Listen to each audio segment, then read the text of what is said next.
नमस्कार दोस्तों, स्वागत है आपका आज की वीडियो में। आज हम बात करेंगे महर्षि वाल्मीकि जी के बारे में। महर्षि वाल्मीकि जी का जन्म त्रेता युग में अशु पूर्णमासी को एक श्रेष्ठ घराने में हुआ।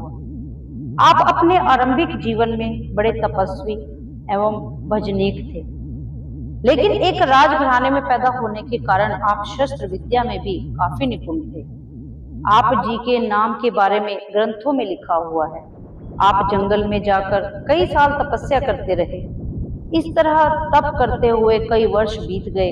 आपके शरीर पर मिट्टी दीमक के तरह उमड़ आई थी। संस्कृत भाषा में दीमक के घरों को वाल्मीकि कहा जाता है। जब आप तपस्या करते हुए मिट्टी के ढेर में से उठे, सारे लोग आपको वाल्मीकि कहने लगे।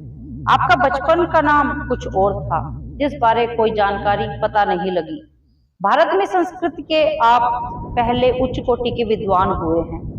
आप जी को ब्रह्मा का पहला अवतार माना जाता है। प्रभु की भक्ति एवं यशगान से आपको दिव्य दृष्टि प्राप्त हुई थी और आप वर्तमान, भूतकाल, भविष्य काल बारे सब कुछ जानते थे।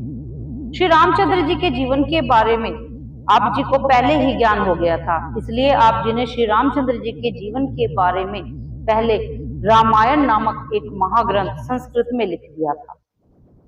बाद में जितनी भी रामायण अन्य कवियों, ऋषियों द्वारा लिखी गई है, वह सब इसी रामायण को आधार मानकर लिखी गई है।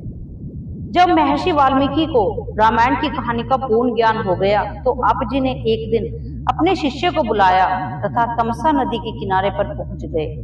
इस सुंदर नदी पर वह पहली बार आए थे। वह नदी के तट पर चलते चलते बहुत दूर निकल गए। अंत में वह नदी के एक तट पर जाकर रुके। नदी का वह किनारा बहुत ही सुंदर और हरा भरा था। वहां ऐसा देखकर वाल्मीकि जी प्रसन्न हुए और स्नान करने लगे। स्नान करते समय जंगल में जब वहां पहुंचे, तो एक पेड़ के नीचे बैठकर उन्होंने देखा कि एक चकवा चकवी प्रेम रस में डूबे हुए थे। चकवा चकवी प्रेम करते बड़े प्रसन्न दिखाई दे रहे थे।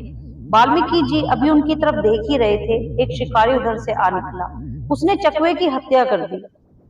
अपने प्यारे पति को तड़पता देखकर चकवी बहुत दुखी हुई और विलाप करने लगी। शिकारी के निंदनीय कार्य को देखकर महर्षि वाल्मीकि को बहुत गुस्सा आया। उन्होंने एक श्लोक संस्कृत में उच्चारण किया, जिसका भाव था, हे शिकारी, तूने जो प्रेम लीला कर रहे चकवे के प्राण लिए हैं, इस कारण तेरी शीघ्र ही मृत्यु हो जाएगी और तेरी पत्नी भी इसी तरह दुखी होगी। वाल्मीकि जी के मुख से यह वचन स्वाभाविक ही निकल गए। फिर वह सोचने लगे कि मैं पक्षियों का दुख देखकर यह सारा श्राप युक्त वचन क्यों कर बैठा। लेकिन जब अपने कहे हुए उत्तम श्लोक की तरफ देखा तो बड़े प्रसन्न हुए। वह उस श्लोक को दोबारा गाने लगे। फिर उन्होंने अपने शिष्य भारद्वाज को कथन किया कि वह इस श्लोक को कंठस्थ कर ले ताकि इसे भूल ना जाए। शिष्य भारद्वाज ने उस समय यह श्लोक कंठस्थ कर लिया। इस तरह मासूम पक्षी की मृत्यु ने महर्षि वाल्मीकि के मन पर वैरागमयी प्रभाव डाला।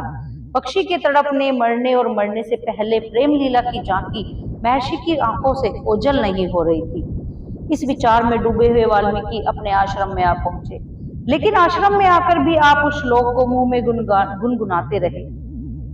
आप जी को दिव्य दृष्टि द्वारा जो श्री रामचंद्र जी का जीवन चरित्र ज्ञात हुआ, आप जी ने मन में यह धारण किया कि क्यों न उस श्लोक की धारणा में श्री रामचंद्र जी का जीवन चरित्र लिख दिया जाए।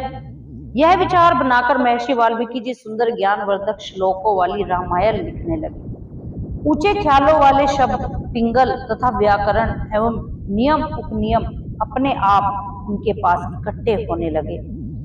फिर महर्षि वाल्मीकि जी जब अंतर ध्यान हुए, तो श्री रामचंद्र जी, लक्ष्मण जी, सीता जी, दशरथ जी, केकई जी, माता कौशल्या जी और हनुमान जी आदि मुख्य पात्रों के बारे में छोटे से छोटे हाल का सूक्ष्म ज्ञान हो गया। यहाँ तक कि श्री रामचंद्र जी का हंसना, बोलना, मुस्कुराना, खेलना भी कानों में सुनाई देने लगा। आंखें उनके वास्तविक स्वरूप को देखने लगी। सीता और श्री रामचंद्र जी के जो संवाद वन में होते रहे, महर्षि जी को उनका ज्ञान होता गया। जो भी घटनाएं घटित हुई वो याद आ गई। फिर महर्षि वाल्मीकि जी ने अपने शिष्यों के पास से बेअंत भोजपत्र मंगवाए। और उनके ऊपर लिखना शुरू कर दिया, जो बहुत ही मनोहर है। संपूर्ण रचना को 7 कांडों, 745 सर्गों तथा 24,000 श्लोकों में विभक्त किया गया है। जब महर्षि वाल्मीकि रामायण का मुख्य भाग लिख चुके थे, तो सीता माता श्री रामचंद्र जी की ओर से वनवास दिए जाने के कारण उनके आश्रम में आई। आप जी ने अपने सेवकों को सीता माता को पूरे आदर सत्कार से रखने के लिए कहा। कुछ समय के बाद सीता माता के गर्भ से 2 पुत्रों ने जन्म लिया। उन पुत्रों के नाम लव और कुश रखे गए। महर्षि ने उन बच्चों के पालन पोषण का विशेष ध्यान रखा। अल्प आयु में ही उनकी शिक्षा शुरू कर दी। महर्षि वाल्मीकि जी स्वयं लव कुश को पढ़ाते थे। बच्चों को संस्कृत विद्या के साथ साथ संगीत और शस्त्र विद्या भी दी जाती थी। वाल्मीकि जी लव एंड कुश को रामायण भी पढ़ाने लगे। वह दोनों बालक शीघ्र ही संस्कृत के विद्वान, संगीत के सम्राट बन गए। वे शस्त्र विद्या में भी काफी निपुण हो गए। महर्षि जी ने सोचा कि इन बालकों के द्वारा राम कथा को जगत में प्रचारित किया जाए। उन बालकों को वाल्मीकि जी ने राम कथा मौखिक याद करने के लिए कहा। बालकों लव कुश ने कुछ समय में ही 24,000 श्लोक कंठस्थ कर लिए।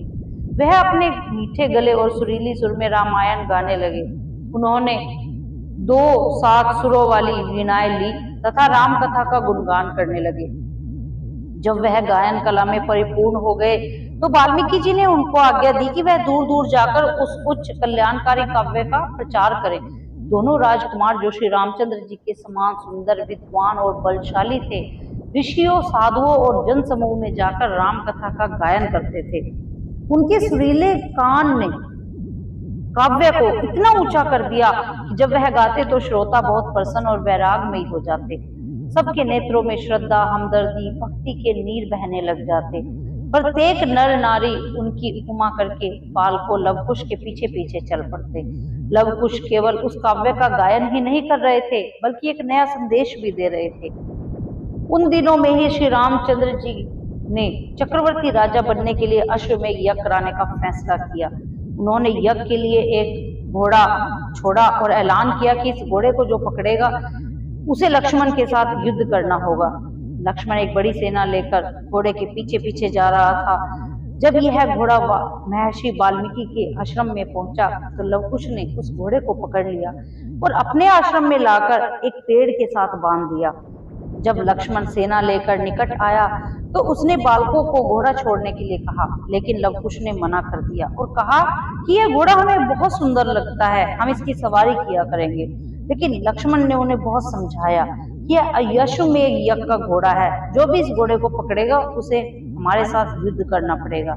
बालक आगे से कहने लगे, हम युद्ध करने को तैयार हैं, लेकिन हम घोड़ा नहीं छोड़ेंगे। लक्ष्मण ने उनको युद्ध के लिए तैयार होने के लिए कहा। बालक भी महर्षि वाल्मीकि जी से युद्ध की विद्या प्राप्त कर संपूर्ण हो चुके थे। दोनों बालक तीर कमान लेकर, कवच पहनकर, घोड़ों पर सवार होकर मैदान में आ गए और निर्भीकता से कहा कि आप में हिम्मत है तो हमारे ऊपर हमला करो। लक्ष्मण ने एक तीर छोड़ा, जिसे लव ने अपने तीर से ही रोक लिया। फिर लव कुश ने तीरों की ऐसी वर्षा की कि लक्ष्मण की सेना ढेर हो गई। लक्ष्मण यह चमत्कार देखकर हैरान हुआ, बालकों को समझाने लगा, लेकिन लव कुश ने लक्ष्मण को वहीं मार दिया। लक्ष्मण की हार के बाद जब श्री रामचंद्र जी को पता चला कि उन्होंने शत्रुघ्न को एक बड़ी फौज के साथ रणभूमि में भेजा, लेकिन शत्रुघ्न भी बालकों का मुकाबला ना कर सका और महर्षि वाल्मीकि के शिष्यों ने धरती पर ही धूल चटा दी। शत्रुघ्न की हार का समाचार सुनकर श्री रामचंद्र जी ने भरत को भेजा। भरत ने भी बच्चों को बहुत समझाया, लेकिन उन पर कोई असर नहीं हुआ। फिर श्री रामचंद्र जी स्वयं सेना लेकर आए और ऐसे शूरवीर बालकों को देखकर बहुत खुश हुए। उन्होंने बालकों की पूरी प्रशंसा की और घोड़ा छोड़ने के लिए कहा, पर बालकों ने उनकी तरफ कोई ध्यान नहीं दिया और युद्ध शुरू कर दिया। श्री रामचंद्र जी की सेना मार फेंकी। अंत में उन्होंने श्री रामचंद्र जी को भी घायल कर दिया और विजय प्राप्त कर जब लव कुश माता सीता को मिलने गए और उन्होंने भारत के सर्वश्रेष्ठ राजा को हराने की बात जब अपनी माता को कही, तो माता सीता इस बात को भांप गई कि इतने सर्वश्रेष्ठ राजा तो मेरे प्रियतम, मेरे पति श्री राम हैं। जब उन्होंने उनके बारे में पूछा तो माता सीता जोर जोर से रोने लगी और उसी अवस्था में घायल श्री रामचंद्र जी को देखकर जोर जोर से चिल्लाने लगी कि तुम दोनों ने मेरा सुहाग ही मुझसे छीन लिया। यह बात सुनकर बालक बड़े हैरान हुए। तब माता सीता ने परमात्मा के आगे प्रार्थना की कि यदि मैं पतिव्रता स्त्री हूं तो मेरे सुहाग को जीवन दान दे। महर्षि वाल्मीकि जी को जब सारी बात का पता लगा तो उन्होंने श्री रामचंद्र जी के मुंह पर पवित्र जल के छींटे मारे तो वह उठ खड़े हुए। तब श्री राम जी को जब सारा वृतांत सुनाया गया तो अपने पुत्रों को देखकर बड़े खुश हुए और श्री राम जी ने वाल्मीकि जी से प्रार्थना की कि आप मेरे भाइयों और सेना को जीवित करें। तब उनके सारे भाई और सैनिक जीवित खड़े होकर प्रार्थना करने लगे और जय जयकार होने लगी। फिर श्री रामचंद्र जी महर्षि वाल्मीकि जी के आश्रम में गए और सीता और बालकों को साथ ले जाने की इच्छा प्रकट की। वाल्मीकि जी ने बड़ी प्रसन्नता के साथ सीता माता और बालकों को उनके साथ जाने की आज्ञा दे दी। दोनों बालक और सीता माता अयोध्या पहुंच गए। जब सारे नगरवासियों को पता लगा तो बहुत खुशियां मनाई गई। शूरवीर बालकों को देखने के लिए सारा नगर उमड़ गया। लव और कुश, जिनको राम कथा संपूर्ण मौखिक याद थी, उन्होंने सारी कथा सुरीली मधुर वाणी में नगरवासियों को सुनाई। श्री राम जी अपनी सारी जीवन कथा सुनकर धन्य हो गए। उन्होंने महर्षि वाल्मीकि कृत इस अमर कथा को सुनकर कहा, जब तक यह दुनिया रहेगी महर्षि वाल्मीकि जी की यह कथा चलती रहेगी। धन्य है महर्षि वाल्मीकि जी, उनकी सदा ही जय हो। वाल्मीकि जी ने बाद में उत्तराकांड लिखा। इस तरह वाल्मीकि जी एक उच्च कोटि के विद्वान शस्त्रधारी शूरवीर थे। उनमें एक अवतार वाले सारे गुण विद्यमान थे। आज अगर संसार श्री रामचंद्र जी की कहानी को जानता है तो वह केवल महर्षि वाल्मीकि जी की मेहनत के फलस्वरूप। उन्होंने अपने जीवन के कई साल उनकी जीवन गाथा को बयान करने में लगा दिए। धन्य है महर्षि वाल्मीकि जी। वीडियो पसंद आई हो तो इस वीडियो को शेयर कीजिए, चैनल को सब्सक्राइब कीजिए ताकि देश विदेश तक हम इन महानुभवों का इतिहास पहुंचा सकें। धन्यवाद।